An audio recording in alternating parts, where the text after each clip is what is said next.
Sure, practice is a grind, but if you want to be great, you gotta grind. Let's get into it. Spin it.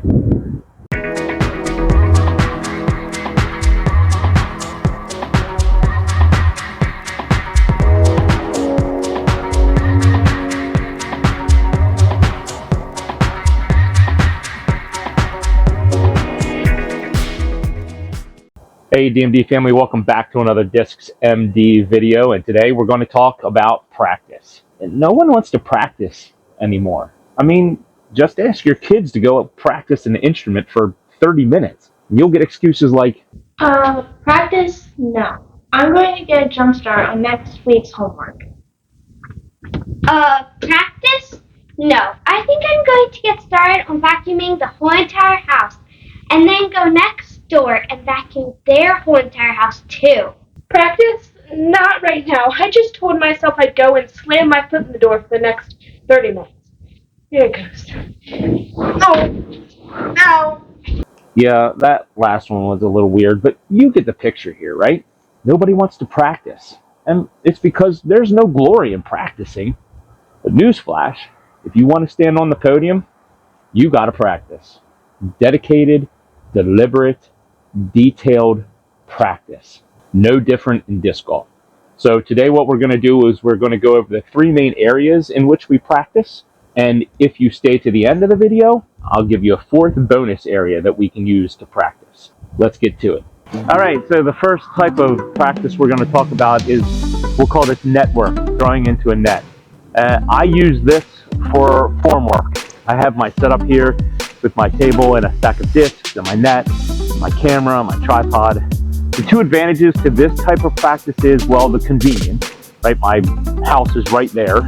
So within 2-3 minutes, I can be outside, have my net up and be throwing into it. So convenience is a big thing. The other advantage, sorry, the wind is slamming my doors. Hold on, I'll be right back. The other advantage is productivity, like repetition. You can get a lot of throws in a short amount of time working into a net. Like I said, I keep a stack of usually 10 discs here, and I can throw all 10 into the net. There's not a lot you can do with a net.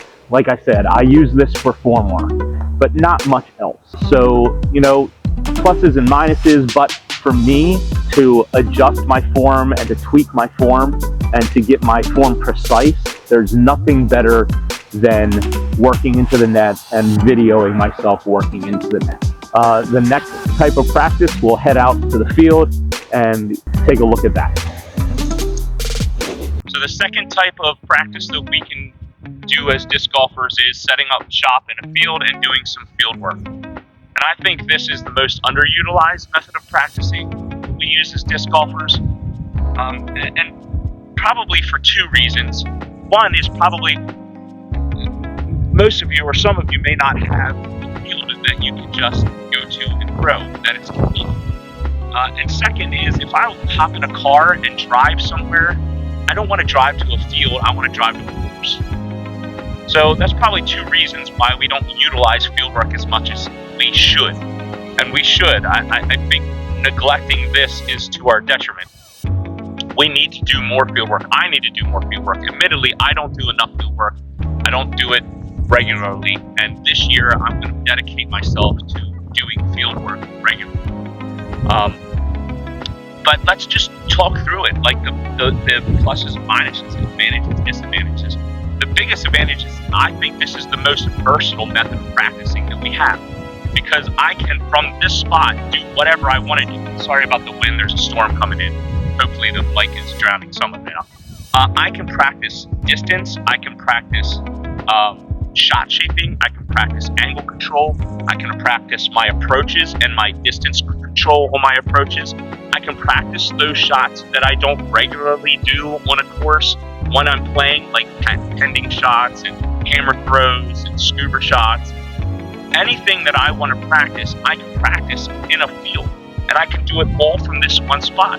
So I have the versatility of being on a course with the repetition, the ability to get a lot of reps in like I have in the network. It's a blend of both of those. Now I get it. You don't have obstacles here, right? It's an open field, so you don't have trees and hills and elevation change. But you can simulate that stuff in the field. I get it. It's not exactly like being on the course, but it's the next best thing. And I get a lot of reps here, which I usually can't do on a course because, well, I want to play and there's other people on the course that need to play through. So don't neglect doing field work. I'm not going to neglect it anymore this year. Again, I'm dedicating myself to coming out and getting to the field and practicing much more than I have in the past. So that's it for field work. Let's move on to our third type of practicing. All right, well, here we are at the third way we can practice, the third type of practice that we have available to us, and that is practicing on the course. And I think this is the most effective way to practice, just because you are in your game environment here. When I coach my softball team, I tell them that we want to practice game situations as much as possible, because you can do all of the form work and all of the nuance practicing and all of the drilling that you want, but nothing prepares you for stepping on the field, right? You can get in the field work and you can do the network, but nothing prepares you like stepping on a tee and lining up a shot through the woods to the basket. So practicing at the course is very important. The downside of this type of practice is we don't practice when we come here typically. When we get here, if I'm going to jump in the car and drive 25 minutes to a course, I want to play. I want to set a PR. I want to score my round. We generally don't like to come here and practice. So I think that's the negative, that's the downside to practicing at the course. We typically don't do much of it because we just want to play. And there's ways around that, and I think we need to get past the mindset of when we're at the course, we have to score every round. If we want to get better, and if we want to compete at a higher level, right? If you're just a casual player, go out and play a ton of rounds. I think that's great. You will get better. But if we want to get better faster, and if we want to start competing at a higher level, I think practicing here is necessary. So what do I mean by that? Well, a good way to do it is play worst ball with yourself, right? So throw 2 shots everywhere and take your worst one. Or play a forehand only round or a putter only round. Or as you're walking up to the basket, if you see a bad spot where you think you might land in a tournament, set up shop and throw 3 or 4 shots from there to see how you would get out of that situation. I mean, and you can play a normal round and do all this stuff beside the normal round if you want to have a scored round. But we need to practice here just to get ourselves in the mindset of, okay, we have trees. And of course, I said you could simulate trees in the field, but there's nothing like having a tree right there that you have to throw around. Your disc isn't going through it. It's like the make-believe tree that you made up in the field. So we do need to come here and we do need to practice on the course if we're going to get better. Well, I told you if you stuck around to the end of the video, I would give you a 4th way we can practice. Let's send it back home and we'll get to that right now. Hold on. Hands are cold. All right, I promised you if you stuck around to the end, then I would give you a 4th type of practice that we can utilize to get better, and that is homework. Wait a minute. You mean there's homework with disc golf? Yes, you have homework in disc golf, or you can, right? Using time inside to work on form can be very productive.